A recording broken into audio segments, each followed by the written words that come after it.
Hi, everybody. Steve Cady here, and we are at Bowling Green State University with our Doctorate in Organization Development and Change program.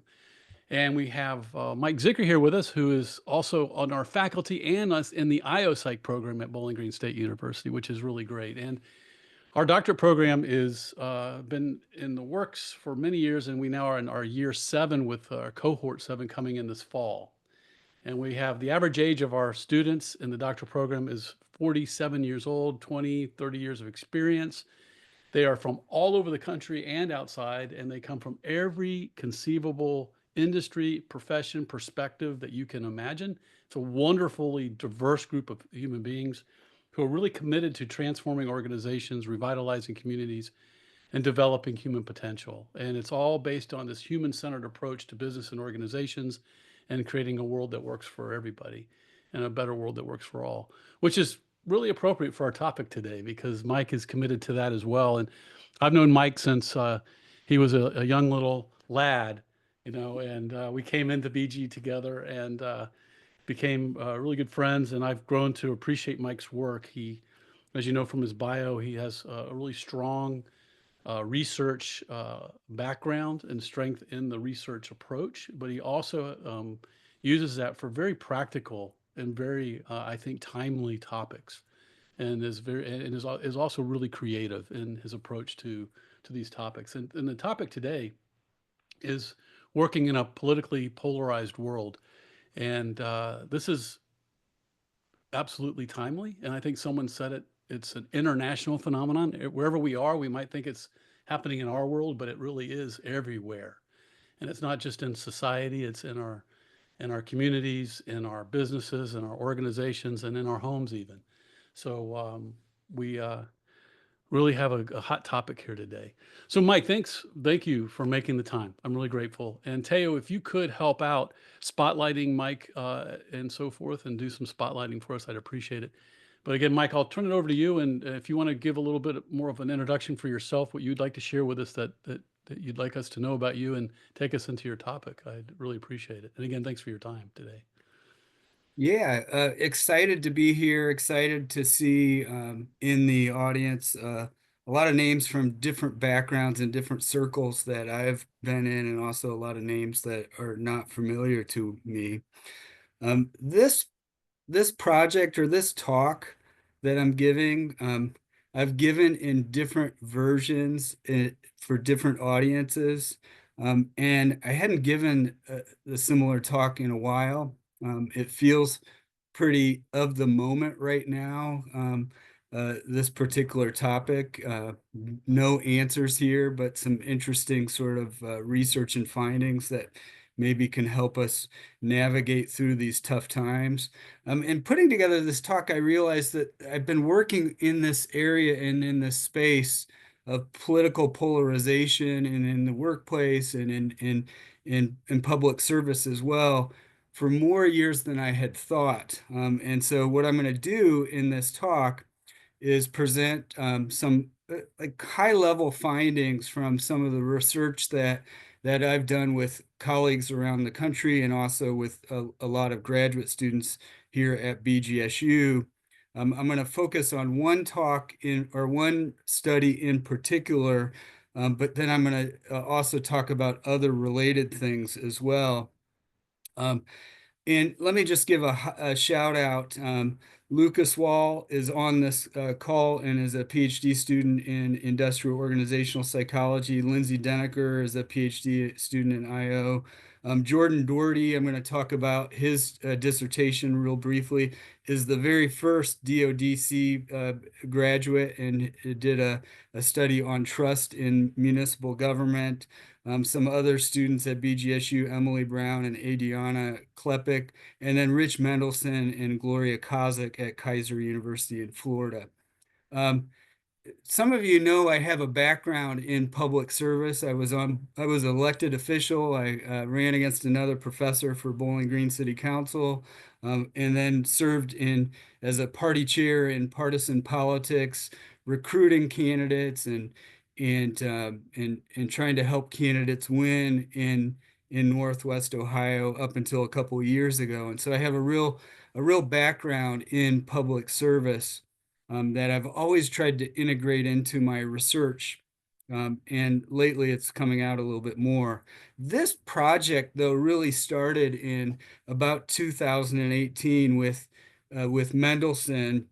Um, we we did something that many other people across the country were doing, and I think he started it in that he put out a tweet and and I don't even remember the details. And I attacked what he was doing, and he came back and attacked me, and we had a little bit of a flame war for a couple days. Rich and I are both IO psychologists who had worked together before, really enjoyed our company, had a personal relationship, and then we got really, really pissed at each other for a short amount of time. And after a couple days, we took a time out and connected over the phone and said, what happened? And we realized, that what was happening between the two of us is happening all around the country and around the world. As somebody had mentioned beforehand, that polarization is not just a US phenomenon. And so we said, just like good social scientists, like, let's dig into this and let's try to study it. And so that's really the genesis of this project. And over time, we keep joking like, hey, things are going to calm down, like the heat in the polarization is going to back off, and maybe this will be less interesting of a topic. And of course, that hasn't happened. We're here, January, whatever it is, 24th, 2025, feeling it as strongly as ever. So a little bit of some of the research questions. So in the D.ODC program, we always say, lead with your research questions. Here are some of the ones that have guided our research. So, is politics a minor source of annoyance for most of us at the workplace, or does it lead to serious negative outcomes? And when does it matter? So, is this just something that's kind of annoying, a little bit of a teasing that has to happen, like many other things in the workplace, or does it really impact people's perceptions of the job and what they feel about it and the like? And then a side question for me, that I'll get a little bit into it is, and also my student Lucas Wall's thesis directly addresses this. I'll talk about it for a second too, is what's it like to be an elected official in these polarized times? The short answer is it's quite hell. That elected officials are suffering a lot. We don't really see that side of them. They don't let their guard down, but it's really a tough time to be an elected official in this polarized social media environment as well. So we'll have a little bit of data on that. So a little bit of background of, and this is like, so I don't really have to argue that things are polarized, and but a little bit of historical and sort of anecdotal evidence here. Um, so look at these data, 2016 to 2017, that people put on their dating profiles, the number of people who put their political affiliation changed radically in 2017. For women, it went from 25, a quarter to 2/3, and men, it went from 17% to almost half. I just got online this morning. This is not AI generated content that, like, it's even become even more polarized now. Instead of like putting your affiliation on your profile so you screen out or keep people away who are going to disagree with you, we have different websites now. So liberal hearts and this Trump singles. I'm just looking at that image and still kind of cracking up there. But these are real websites as well. So our dating lives are polarized. So here's just a social science survey 2019, that 91% of Americans say that the country is deeply divided over partisan politics. You look at that number and you think, like, who are the 9%? Like, what world are they living in that they don't see it? And I'd be curious to see what the 2023, 2024, 2025 numbers are, but it's not shrinking at all. Here's just a little bit of looking at the ideological divide between Democrats and Republicans over a 10-year span. or a 20-year span, I guess, of looking to see how the two parties have become a little bit more ideologically different as well. And so that looking at Democrats and Republicans on ideological questions, the median Democrat and the median Republican have shifted over time too. So Republicans have become more conservative, Democrats have become more liberal. And then, I am an industrial organizational psychologist, so I study things in the workplace. And, you see lots of news stories about politics seeping into the workplace, and so here's an example of in football taking the knee and for Black Lives Matter and protest. Is that, can they do that? Can they not? Here's another boycott Goodyear. That Goodyear tried to manage this a few years ago by saying that you were not allowed to wear any political paraphernalia into the workplace. So I couldn't wear my Trump or Harris button in. And they got in trouble at sort of defining what that was. And so in the workplace, we realize that political expression happens. Companies often try to manage it. Sometimes the managing can be a problem as well. And so we'll get into that a little bit. So I come at this topic, primarily as a psychologist, and there are lots of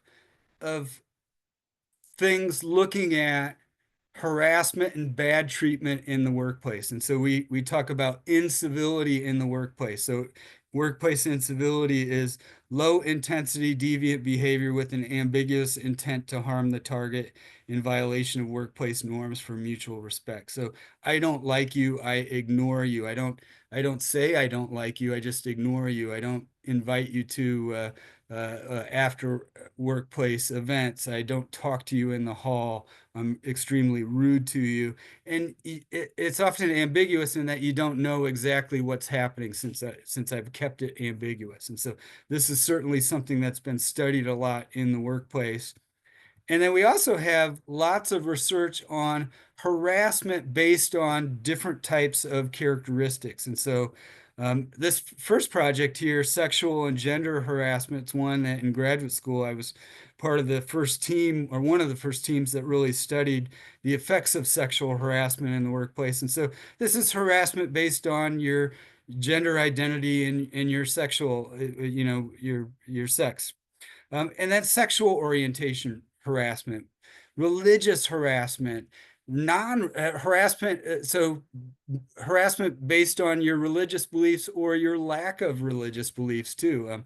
Atheists get it pretty bad sometimes in the workplace. And then, of course, harassment based on racial characteristics is something that we're all sensitive to, and there's been lots of research done as well. And so we have this body of research that shows that harassment is bad, in like scales designed to identify it.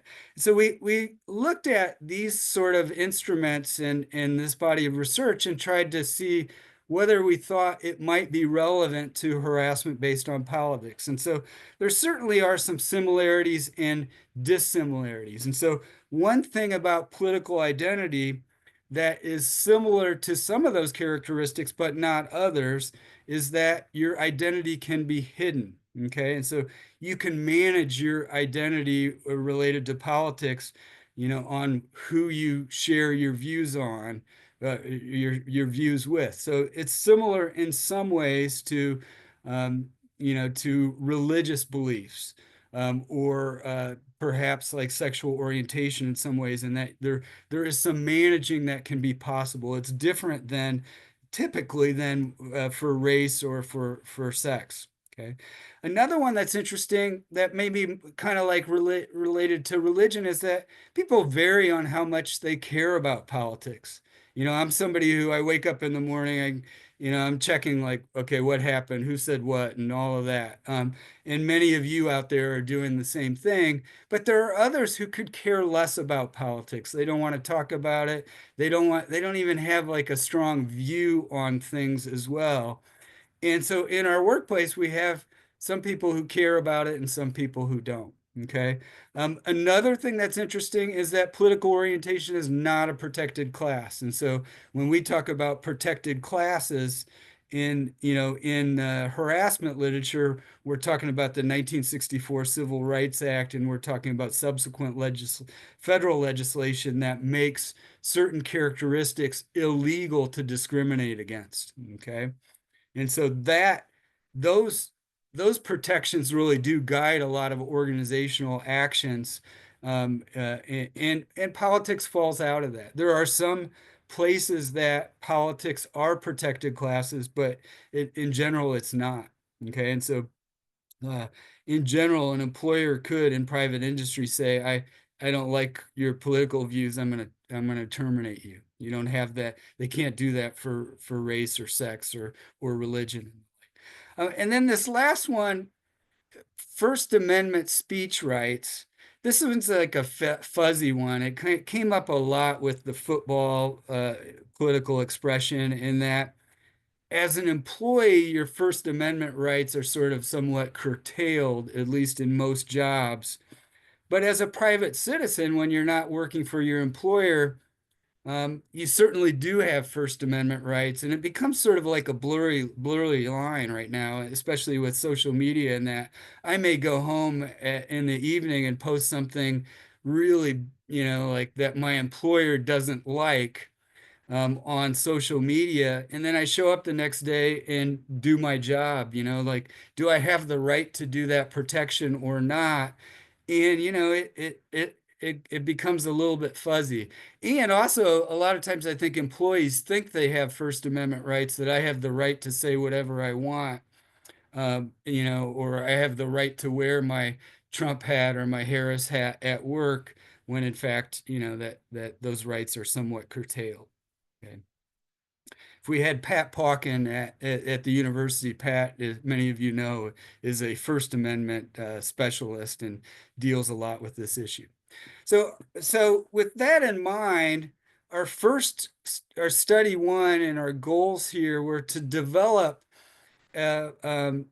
instrument based on some of these previous instruments of harassment based on race and sexual orientation and religion, and try to rewrite and reword them to assess behaviors related to politics. And so if the item was my coworkers treat me unfairly due to my religious beliefs, we would change that to political beliefs. And so we wanted to evaluate the reliability and the structure of the instrument.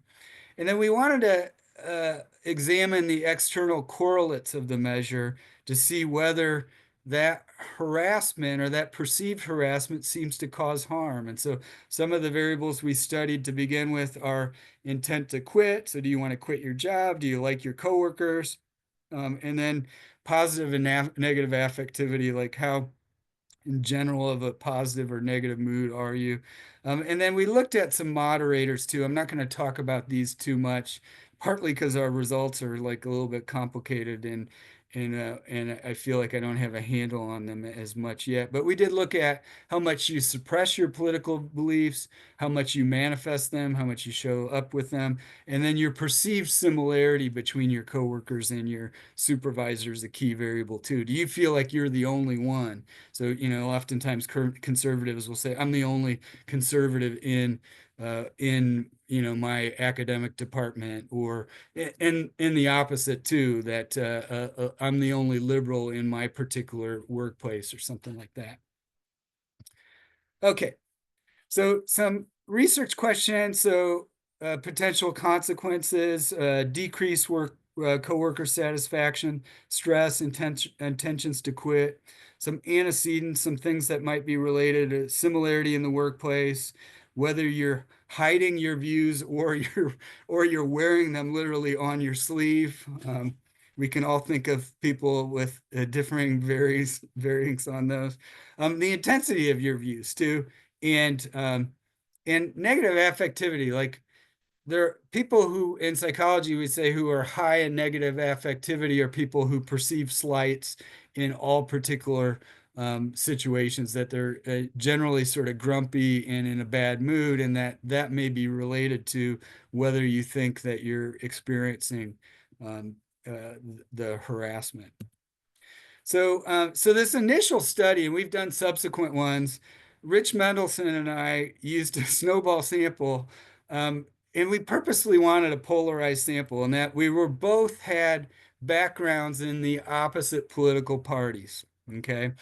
And so we reached out and posted on multiple social media platforms, and we really did get a bimodal distribution. And so this study was done, I think, in 2018, and we asked, did you vote for Clinton or Trump? And we had like almost equal amounts of people who voted for Clinton and Trump. And so not that we were both that we didn't have people in our samples who disagree, on my Facebook page that disagreed with me. I certainly do, but on average, we tend to migrate to people who who think similarly to us.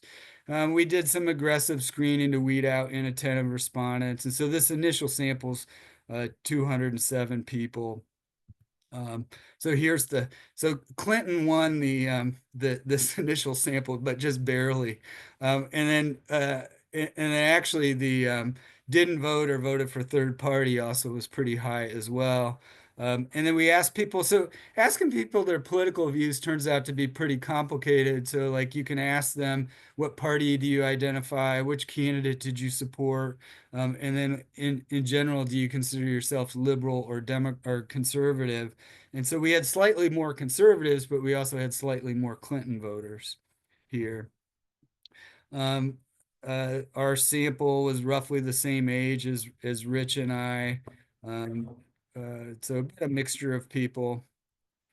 Um, more, so our sample was also predominantly white male, which was with both of us as well. I thought this one here, this graph here was a interesting sort of descriptive here of we asked people, do the people you work with know your political beliefs? And it's kind of like a normal distribution here. And we had a lot of people in the middle that some people know where I stand and others don't. Okay. And then there are people at the end, no one knows where I stand.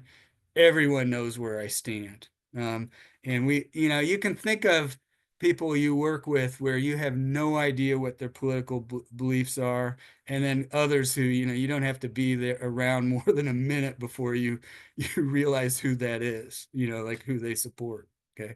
I'm thinking of one person in particular who, I have to like, I'm in a Zoom and I'd say, okay, like I may agree with you, but this is not a political meeting here. Okay, so we did a exploratory factor analysis looking at like trying to figure out our set of items, how they aligned, and we came up with two factors here. We've gone over the last couple years, like what our labels are for these, but this is at one point it's almost like the sticks and stones may break my bones, but words won't hurt me. It's actually the opposite here, but we have taunts and threats. Taunts would be like use derogatory terms or slurs to describe your political beliefs. The sample, about 20%, said that happened at least once a week. Belittled your political opinions.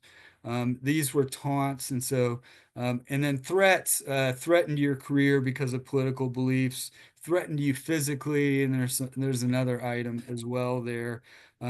Those happen. The threats are a less prevalent uh, thing that happens to you, thankfully.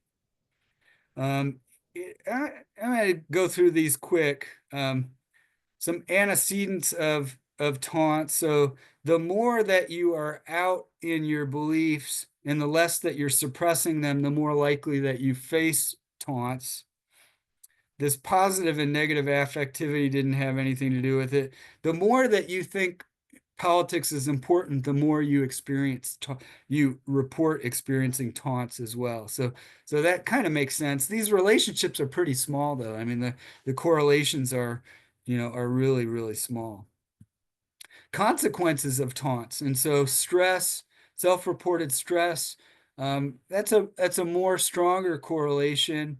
Your coworker satisfaction, that's a negative relationship. So not surprisingly, less happy. You're less satisfied with your coworkers. And then also, the more that you experience taunts, and this should be I think, a positive relationship here. There's a slight relationship that you want to quit. Okay, this has always been sort of in our samples tenuous, that it's a real small if we observe it, but that clearly, like if you want to quit your job, there are many things occurring, and so the annoyance at the politics is a small thing that, as an employer, you don't want anybody to, well, you don't want people to feel like they have to quit. And so like anything is bad. And so this has a slight relationship with intent to quit. Okay, with the threats, um, uh, a little bit stranger findings here. So the more that you're out with your beliefs, the more likely you face threats. This one here, the more that you suppress, the more that you're reporting threats. And so maybe it's the reverse causation, that the more you're threatened, the more that you want to go back in your shell. Um, the more that you're something about coworker similarity, I can't remember. I think it's actually the dissimilarity leads to threats. Um, People who are high in negative affectivity have a slight likelihood to perceive threats, and then the importance of politics, no relationship. Okay. The consequences of threats, though, not related to stress, decreased coworker satisfaction, not related to quit. I think part of the problem here is that the base rate is not that strong for threats. Now, that's a good thing to have, but from a statistical point of view, it like makes everything hard. So taunts seem to matter more and function as we would expect. Threats are a relatively low base rate behavior. And so this initial study shows that this taunting behavior, like the teasing and the taunting that happens about politics, can make a big difference in people's lives. It makes them less likely to like their coworkers. It makes them more stressed, and it maybe a marginal relationship with wanting to quit.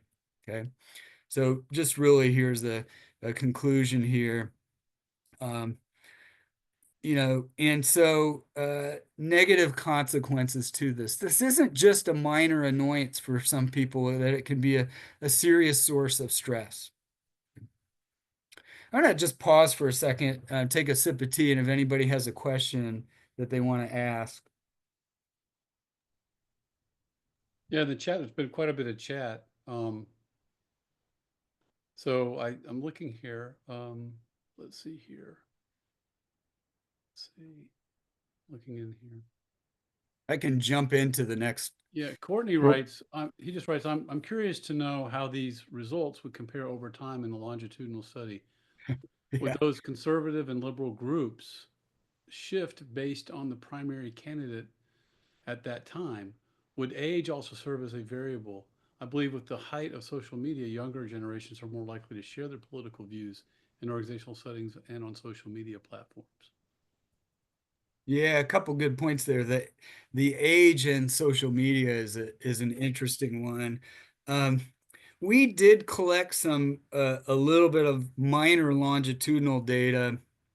Um, if the sample wasn't that good, it is a good question of how things might change over time with candidates. Now, we don't have a really good data set. We can't really answer that with the data that we've collected, because at least on the Republican side, the candidates always been the same through 16, 20, and 24.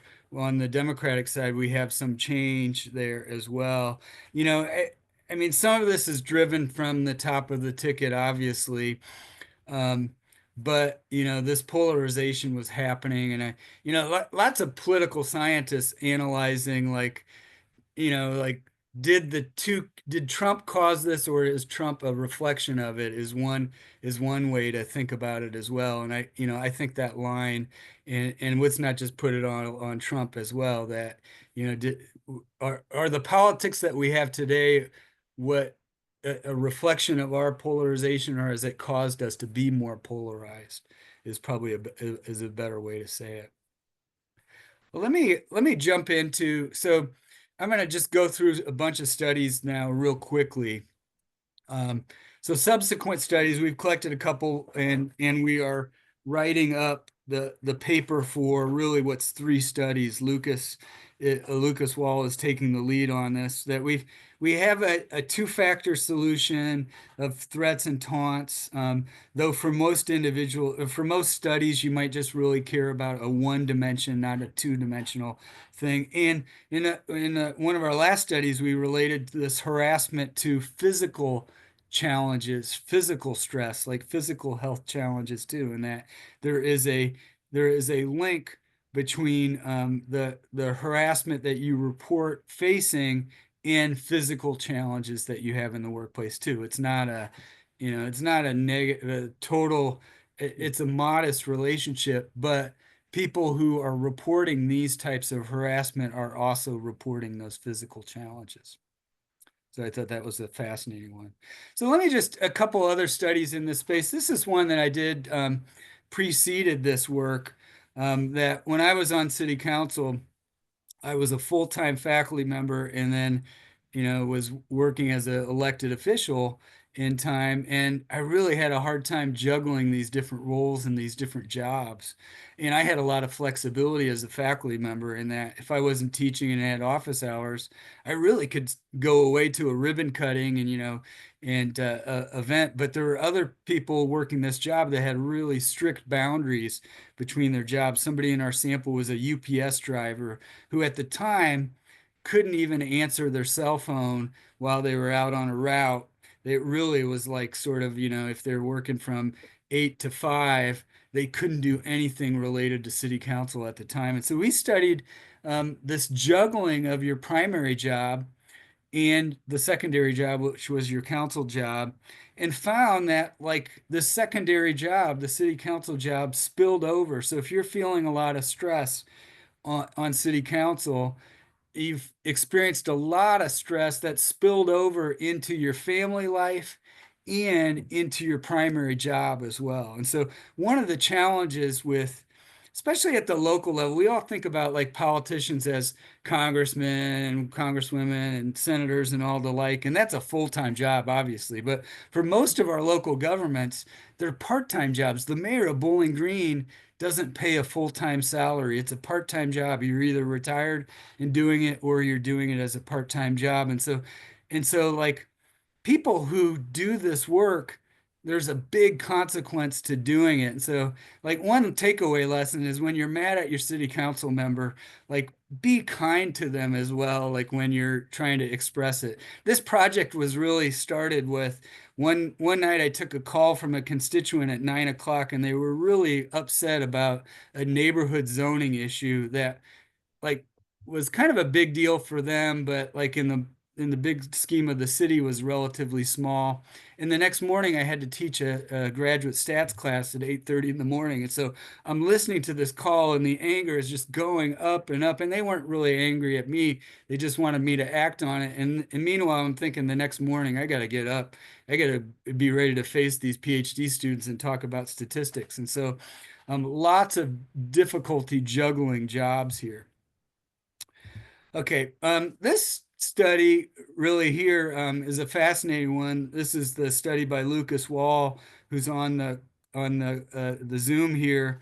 Lucas did his master's thesis on school board harassment. So we all know, I mean, since the pandemic and on, people who are on school board are facing like intense pressure. It started with the pandemic on if, are they masking or are they not? Are they going back in person or is it virtual? And whatever decision you made, whether you're going to force them to mask or no mask, people were mad. Like parents were mad. My kid's got a mask. Everybody should be masking. Regardless, there was no answer that made everybody pleased. And since that time, school boards have been facing it again and again and again um, on bathrooms and on different types of policies related to libraries and social issues and all of that.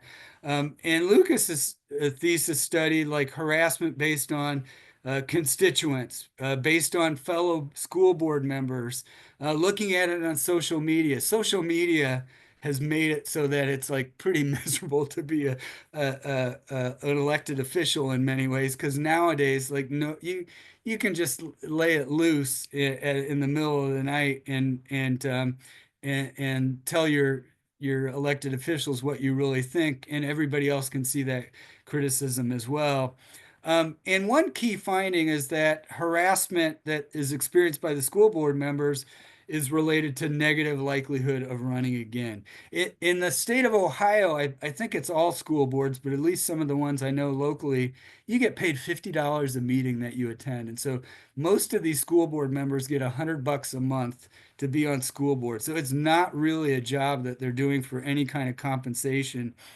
And it is really tough to find good people to run when they see that, oh, somebody tried to make a decision and I may not have liked that decision, but I see like how horrible, they're getting it at the supermarket that somebody's telling them what they feel. Like you don't sign up for that in your job, that there's a time where you should be able to check out of your job and not face harassment, and elected officials, especially the school board members, can really feel it. Just a couple more studies. Another thesis just being completed now. Lindsay Denneker, she is not defended yet. She's looking at employee voice. And so employees who perceive that there are differences based on politics, she uses the phrase political misfit, are do not feel a voice, that they're like, I'm not going to speak up. I'm not going to share my views and thoughts. And so there's a chilling effect that can be a real problem for organizations. You want employee voice. You want employees to feel empowered to be able to speak up. And when you feel like you're a real misfit because of politics, that's a chilling factor there. And then this other study that a graduate of BGSU, Ali Henderson and Lucas Wall and myself are just submitted for publication, shows that on the other side, we're also more likely to help people who we think have similar views. And so we're not only treating people who are dissimilar to us poorly in general, but people who we think of as similar, we're going out of our way to help. In the management literature, we talk about organizational citizenship behavior. And so we're more likely to do organizational citizenship behavior, like I'm going to go above and beyond the call at work to help you because we share the same views. And then just a shout out to Jordan Doherty, who I hadn't really thought of putting his dissertation in the line of this well. But the D.ODC student, he studied the village of White House in Northwest Ohio, where he's village administrator, and surveyed residents there about their trust in municipal government and its services. And when we talk about municipal government, we're talking about power and trash pickup and all of that, and zoning and all that. And he assessed the residents there on whether they trusted and distrusted the municipal government on all kinds of different characteristics. And the key takeaway from his dissertation for me is that trust is really sort of a unidimensional construct for most citizens. We think of our government as we like it or we don't, we trust it or we don't. And so it's not like, hey, like they keep the streets plowed pretty well, but the trash pickup's pretty bad. It's like you make one mistake in one area, it affects the view of the whole municipality. And so trust is a very fragile thing that public officials are always trying to manage. And once trust goes in one area, it's likely to fall in different areas as well. And so a really fascinating dissertation that I was excited to supervise. And he has all kinds of stories of being an administrator in a small town and a village in Northwest Ohio. So some conclusions here. This politically polarized environment's causing troubles in our workplace, and our elected officials are feeling stressed. And I'd love to collect more data on the stress of elected officials. I'm really excited about Lucas publishing his city council or his school board thing. And like I've always been trying to figure out how to try to go a path forward. And one way forward is to treat politics like religion in the workplace. politics is not a protected class, and so it can't really be treated like religion, but we should in some ways. Like many people have a really strong religious faith that they talk about and it's important to them. But generally in the workplace, there's a real understanding that like you got to tread sort of lightly on that. Like not necessarily that you keep everything out of the workplace, but that if somebody's not responding positively to you or says, I don't want to talk about that, like you really got to back off. And in many environments, oftentimes, and I've seen it as a manager where I know the personal political views of somebody who's not sharing it with other people in the workplace, that oftentimes they just shut down and they keep their mouth shut when somebody's bad mouthing a belief that they feel strongly about. And so, like, really, like when it's not germane to the topic, like this should not be a conversation that you're sharing. You wouldn't be sharing your religious faith to a group of 30 people that vary on religious background of things. That's one takeaway, that like we really need to respect other people's views and also realize that differences in this polarized environment can be really perceived as like knives that really are cutting into each other. And then realizing that our elected officials are people too, as well, that these are people doing jobs and they really are internalizing oftentimes a lot of stress. There was a city council person in Northwest Ohio who was feeling lots of stress, got online one night after drinking probably a lot of vodka and started responding to social media posts and it ended up resigning. And I had a little bit of empathy for him. He shouldn't have done what he did, but he felt the stress and was so mad and finally lashed out. And then he realized he couldn't back down from what he was saying. And to me, like that stress that you're feeling, can be is really important. And so, to me, I don't know if we have time for breakout rooms. We got 11 minutes. Like I really struggle with what to do about this problem. I'm curious about best practices to minimize the effects. What can we do to promote more civil discussion and work in private realms? And then also, how do you handle politics in the workplace? Those are really good questions, Mike. I think what we'll do is, Teo, go ahead and bring everybody in so we can see everybody's screen. And then let's kind of pick of the questions that you posed, Mike. You posed a couple, like two, I think, just now, maybe three. Of those, which one would you like to start with? And let's in the chat answer that, and let's see if someone wants to give a hands up to come in and kind of reflect on it. So could you say one of the questions, Mike, that you wanted to pose to the group? Um, I guess like what are the best practices to minimize its negative effects? Like what's worked and what are ways to. Okay, yeah, that's good. And if you could stop sharing your screen, it'll bring everybody Okay, in. I will. Yeah. So what are some best practices that you all have seen in your organizations or communities that have addressed this well? One thing I'll just say, and as people, if anybody raises their hand, I'll just offer one mic. Um, I worked on a project in Finley, and it was for a recovery home that they had were building, that they were setting up in a neighborhood, and they had a community gathering, and it became a community fight where they came out and they were so angry, did not want a recovery home in any neighborhood. And Adamus and the local church organization that kind of had all the churches hired me to come in and facilitate a meeting for the city after they had a serious failure. And one of the things I was trying to figure out, and because there were threats actually about coming back together again to talk about this, but two things that I did. One is we formed a design team of the group, both sides, to design the event. Rather than just have a board meeting and have everybody come in to scream and holler and shout and throw sticks and stones, actually brought the group together to talk. And it took like 3 to 4 really long meetings just to design an agenda where people could have a civil conversation. But one of the things that came up was the purpose and intention was clear. We wanted to have a civil conversation, and that was really important. And the second thing that we did is I called somebody who's a mediating specialist and who's dealt with a lot of mediation challenges across unionized environments. And he said, create some ground rules, but also create a space for people to go and to have tough conversations.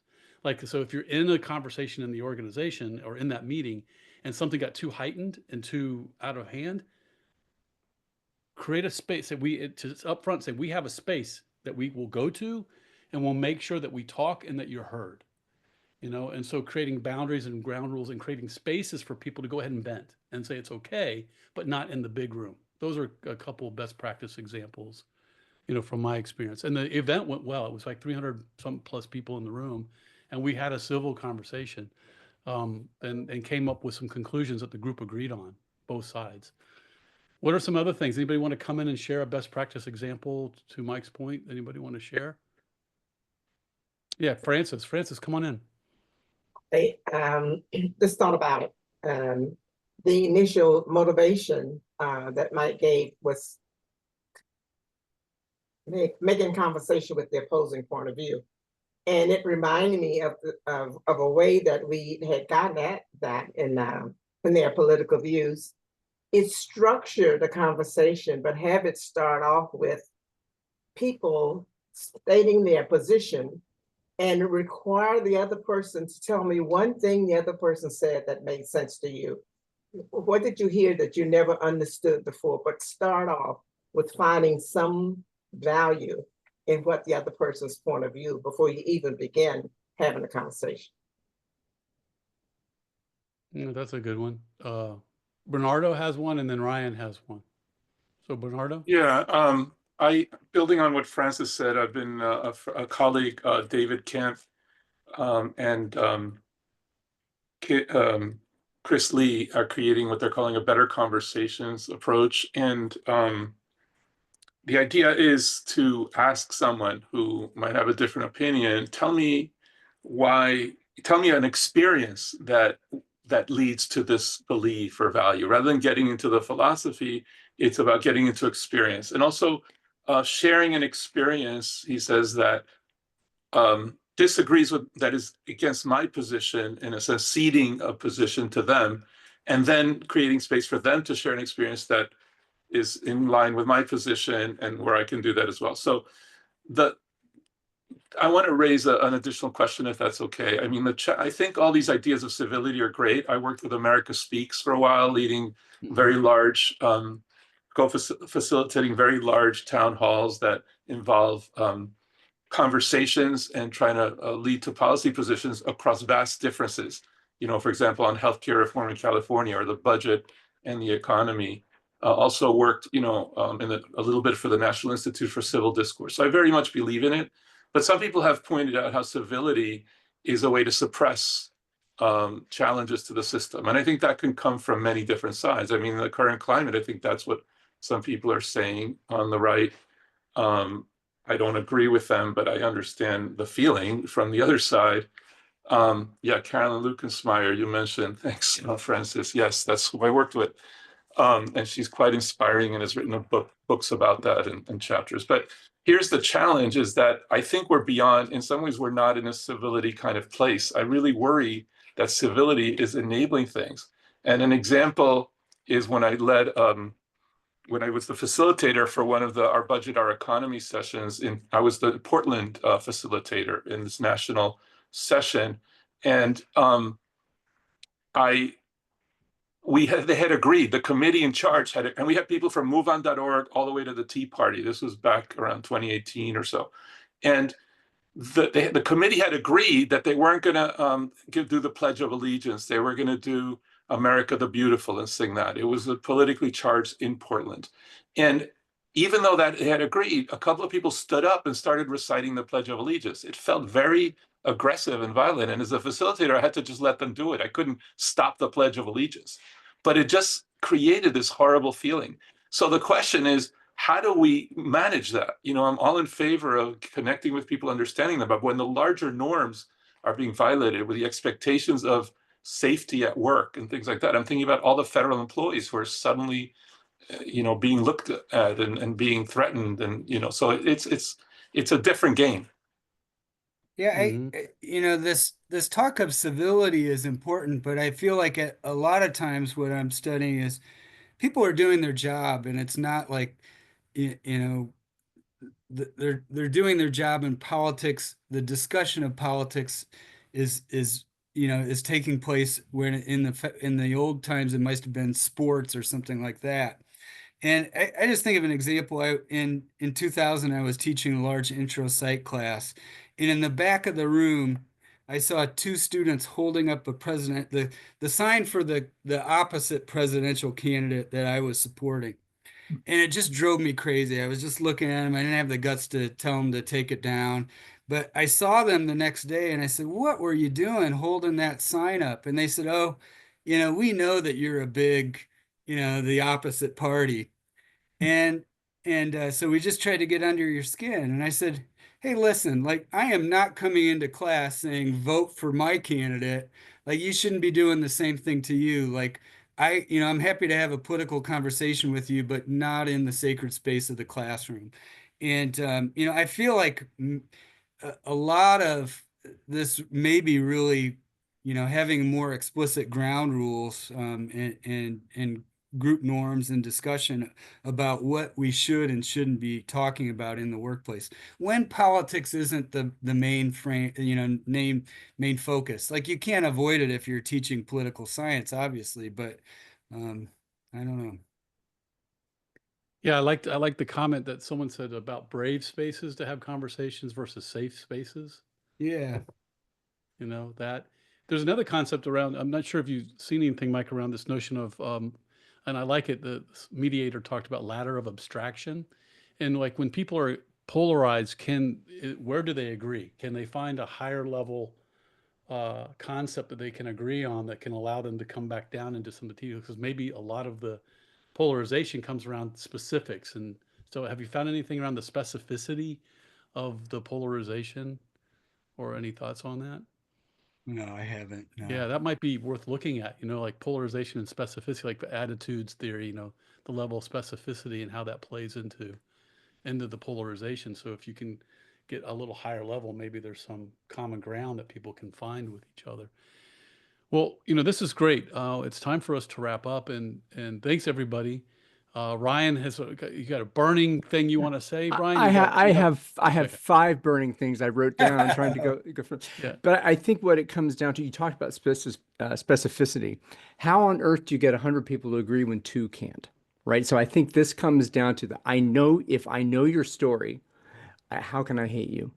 And I think is giving grace to someone with a story at the smallest level, right? So, Yeah. and this is where liberating structures comes in. This is where community comes in.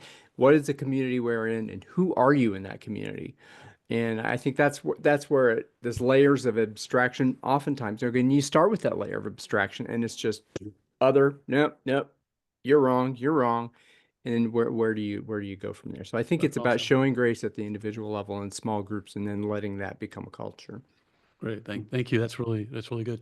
So as you all part, one parting gift for Mike to say thank you and get Mike, thank you. This has been quite provocative. If you could just leave a little comment of what's your takeaway or what's something that you appreciated from the session today. If you could, just a little bit beyond just a thank you, which is also important. But I think a little bit of something that you're taking away or how this today impacted you. I think that would be helpful in a way of saying thank you to Mike. And Mike, thank you so much for jumping in and doing a symposium with us. Our doctoral students, we have lots of people from all around the world here today. So welcome everybody. We have a lot of our partners with the Doctorate in Organization Development and Change program. We have a lot of our students in the program here today. So this has been just a really nice, eclectic group of people that have come together to listen. And obviously from the conversation in the chat, which has been very busy, this is something that people care about. So Mike, I'm glad you're doing this work. Thank you for doing it. Is there any final comment you'd give for us? Maybe an No, offer or a final wish for all of us as we walk away? no, I put my email in the chat and I saw Lucas did too. Like, please reach out if you have ideas, or especially if you have ideas for doing more research in this area. I want to see more research. We talk about this all the time and try to come up with solutions. I like the research showing, the consequences and the like of it as well. And really interested in research to try to show like, are there evidence-based practices for dealing with and making a safer spot for everybody in a particular workplace for political diversity, I would say. That's awesome. Yes, definitely. So again, thank you, Mike. Thank you, everybody. Have a great rest of the day from Bowling Green State University and our Doctorate in Organizational Development Change program. Please come back, join us. We'll have more of these in the future. You'll be getting invitations as we go. So thanks and bye for now. Have a great day, everybody. Thanks, everybody. Thank you.